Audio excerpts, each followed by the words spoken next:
भैया जरा सामान आराम से उतारना, कोई भी चीज टूटनी नहीं चाहिए। टेंशन मत लीजिए भैया जी, हम आपके फ्लैट में सामान को आराम से रख देंगे। नमस्ते अंकल जी। नमस्ते बेटा, नए आए हो लगता है। जी अंकल जी, आज ही आया हूँ, बस सामान शिफ्ट कर रहा हूँ। आप भी इस एरिया में रहते हैं क्या? हाँ बेटा, वो सामने कोने वाला फ्लैट मेरा है, वहाँ दूध की दुकान है ना, वहीं से दूध लेने जा रहा हूँ। तुम्हें भी कुछ खरीदना हो तो उस दुकान से ले लिया करो, वहाँ पर दूध, दही, मक्खन, पनीर सब कुछ मिलता है। जी अंकल, बिल्कुल। थैंक यू अंकल जी। लगता है हमारे सामने वाले फ्लैट में शिफ्ट किया है, क्योंकि सामान वहीं आ रहा है। अकेला ही लग रहा है, लड़का कोई साथ नहीं है। माँ जी, रात के खाने में क्या बनाऊं? नीचे सब्जी वाला खड़ा हुआ है, एक काम करती हूँ, कटहल ले आती हूँ। कच्चा कच्चा लग रहा है, बढ़िया बन जाएगा। आरती नीचे गली में सब्जी वाले से सब्जी लेने चली गई। शोभा उसके उदास चेहरे को ऐसे ही देखते रहती थी। आरती पहले ऐसी नहीं थी, वो हंसती बोलती सबसे खूब बातें करने वाली थी। 7 साल पहले आरती के पति का देहांत हो गया था। उसके बाद आरती अपने मायके चली गई, क्योंकि उसके माता पिता ने एक और लड़का देखा जिससे आरती की दूसरी शादी कर सके, पर वो लड़का भी गलत था।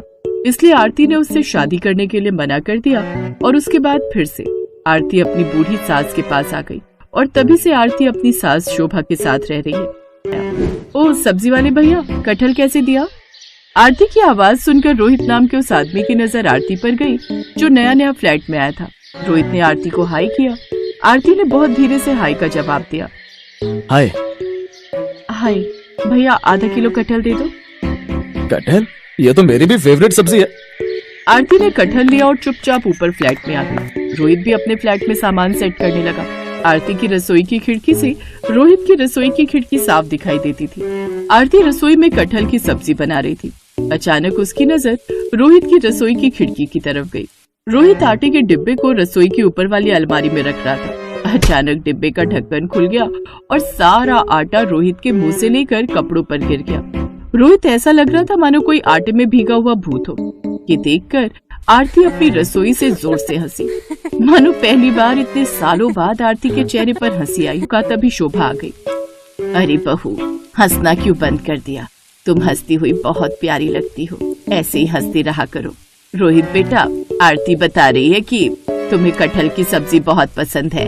एक काम करो, तुम बहुत थक गए होगे सामान सेट करने में, आज रात का खाना हमारे घर ही खा लेना। थैंक यू आंटी जी, कटहल की सब्जी का नाम सुनकर तो मेरे से रहा ही नहीं जाएगा। मैं टाइम से पहले आ जाऊंगा। आरती उसे टेढ़ी नजरों से देख रही थी। वो चुप रही। थोड़ी देर बाद रोहित खाना खाने के लिए उनके घर आया। आंटी जी, ये फूल आपके लिए। तुम्हें कैसे पता कि मुझे गुलाब के फूल पसंद है? बहुत सुंदर गुलदस्ता है। आओ बेटा बैठो। आरती, रोहित के लिए वो आम का पन्ना ले आओ। आरती ज्यादा बात नहीं कर रही थी। शोभा ने रोहित को आरती के बारे में बताया। बस यही कारण है कि आरती उदास रहती है। मुझे तो इसकी बहुत चिंता होती है। वैसे अपने बारे में कुछ बताओ बेटा। आंटी जी, मम्मी पापा इस दुनिया में नहीं है। भैया भाभी हैं, वो ज्यादा मतलब रखते नहीं, बस अकेला हूँ। 2 साल पहले एक लड़की से बात हुई थी, बात सगाई तक पहुंची थी, पर लड़की ने मुझे इसीलिए शादी के लिए मना कर दिया था क्योंकि मेरे पास कार नहीं थी। अब देखिए ना, मैंने अपनी मेहनत से फ्लैट खरीद लिया, धीरे धीरे कार भी खरीद लूंगा। पर उस समय लड़की ने मेरी बात पर ध्यान नहीं दिया और मैंने भी सोचा कि शायद शादी करने के लिए मुझे और कमाने की जरूरत है। कोई बात नहीं बेटा, समय सब कुछ ठीक कर देता है। तुम मेहनती हो, कोई ना कोई अच्छी लड़की जरूर तुम्हारी जिंदगी में आएगी। अरे और कटहल की सब्जी लो ना बेटा। बस आंटी जी, मजा आ गया। आरती जी, आपके हाथ की कटहल की सब्जी बहुत टेस्टी है। पता है आंटी जी, मेरी मम्मी बिल्कुल ऐसी ही कटहल की सब्जी बनाती थी। क्या हुआ था तुम्हारे मम्मी पापा को? आंटी जी, पापा तो तभी चल बसे थे जब मैं और मेरे भाई छोटे थे। मम्मी अभी 4 साल पहले ही गुजरी हैं। भैया की शादी बाद में हुई है, लव मैरिज थी, इसीलिए उन्होंने अलग फ्लैट ले लिया। बस मैं काफी टाइम से किराए पर था तो सोचा कि अब अपना ही ले लेता हूँ। आंटी जी, डिनर के लिए थैंक यू। अब तो अक्सर ही रोहित और आरती के बीच चलते फिरते बातचीत, नमस्ते, हाय हेलो हो जाती थी। कभी शोभा कोई सामान लेकर आती थी और लिफ्ट बिजी होती थी तो रोहित सीढ़ियों से सामान ऊपर तक ले आता था। धीरे धीरे रोहित सास शोभा को अच्छा लगने लगा और एक दिन शोभा ने रोहित के बारे में आरती से बात की। आरती, मैं चाहूंगी कि तुम जिंदगी को एक मौका और दो। अगर तुम कहो तो मैं रोहित से बात करूं। रोहित बहुत अच्छा लड़का है और मुझे लगता है कि शायद वो तुम्हें मन ही मन पसंद भी करता है। नहीं माँ जी, ऐसी कोई बात नहीं है। एक कटहल की सब्जी की तारीफ रोहित ने क्या कर दी, आपको ये लगने लगा कि रोहित के मन में मेरे लिए कुछ चल रहा है। ऐसा कुछ नहीं है, ना ही मेरे मन में रोहित के लिए कुछ है और ना ही रोहित के मन में मेरे लिए कुछ है। हम सिर्फ पड़ोसी हैं। आरती शोभा को दूध देकर गैलरी में टहलने के लिए आ गई। कहीं ना कहीं शोभा की बातें आरती के मन में चल रही थी। तभी उसने देखा गैलरी में रोहित किसी से फोन पर बात कर रहा है। रोहित ने दूर से आरती को देखा और हाथ हिलाकर हाय किया और फिर से फोन पर लग गया। कुछ देर बाद आरती कमरे में आकर सो गई। अगले दिन आरती शोभा से बोली, आप मुझे कह रही थी ना कि रोहित के मन में मेरे लिए कुछ चल रहा है। पता भी है, रात को रोहित अपनी गैलरी में फोन पर किसी से बात कर रहा था। काफी देर तक रोहित ने इतनी देर रात तक किसी से फोन पर बात की, और आधी रात के समय कोई किसी से फोन पर बात क्यों ही करेगा? कोई गर्लफ्रेंड होगी, तभी तो इतनी देर फोन बिजी रहा। हाँ, कह तो तू ठीक रही है, हो सकता है मेरे मन का वहम ही होगा। चल छोड़, कोई बात नहीं, मैं अब इस बारे में कोई बात नहीं करूंगी। अगले कुछ दिनों तक रोहित दिखाई नहीं दिया। आरती बार बार उसके फ्लैट की तरफ झांकती तो फ्लैट के बाहर ताला ही दिखाई देता। हिम्मत करके आरती ने नीचे गार्ड से पूछ ही लिया, अरे मोहन इधर आना। बोलो आरती दीदी, क्या हुआ? वो जो हमारे सामने फ्लैट पे रहते हैं, क्या नाम है उनका? रोहित। वो कहाँ गए हुए हैं? उनके फ्लैट के बाहर कुछ दिन से ताला लगा हुआ है। वो शादी के लिए गए हैं।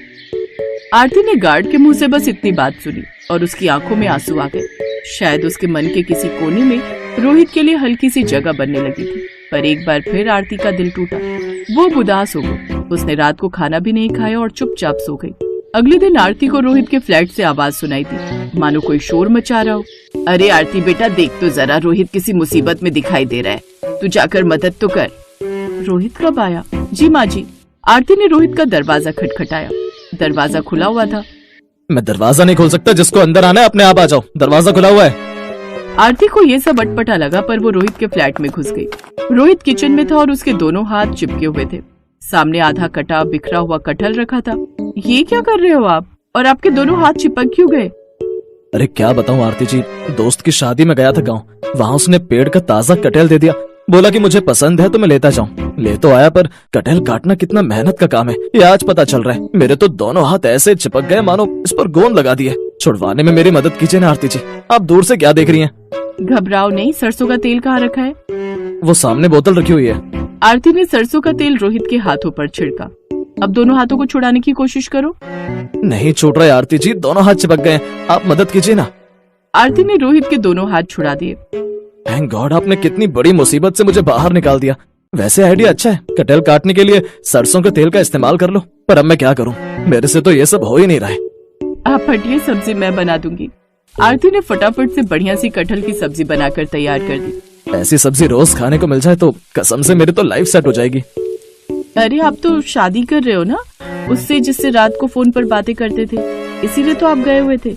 अरे मैंने बताया तो मेरे दोस्त की शादी थी। मेरी शादी होती तो मैं इस बिल्डिंग में सभी को इनवाइट करता, और आप रात में बात करने की बात कह रही हैं। वो तो मेरे बड़े भैया थे, कभी कभी मेरा हाल चाल पूछ लेते थे। दिन में हम लोग बिजी होते हैं, इसीलिए रात में थोड़ी बात कर रहे थे। वैसे बात तो मुझे आपसे भी करनी है, अगर आप इजाजत दे तो।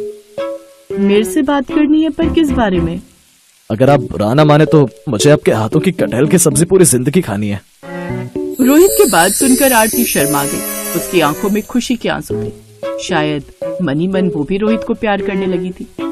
आरती के साथ शोभा की खुशी का ठिकाना नहीं था, क्योंकि रोहित बहुत अच्छा लड़का था।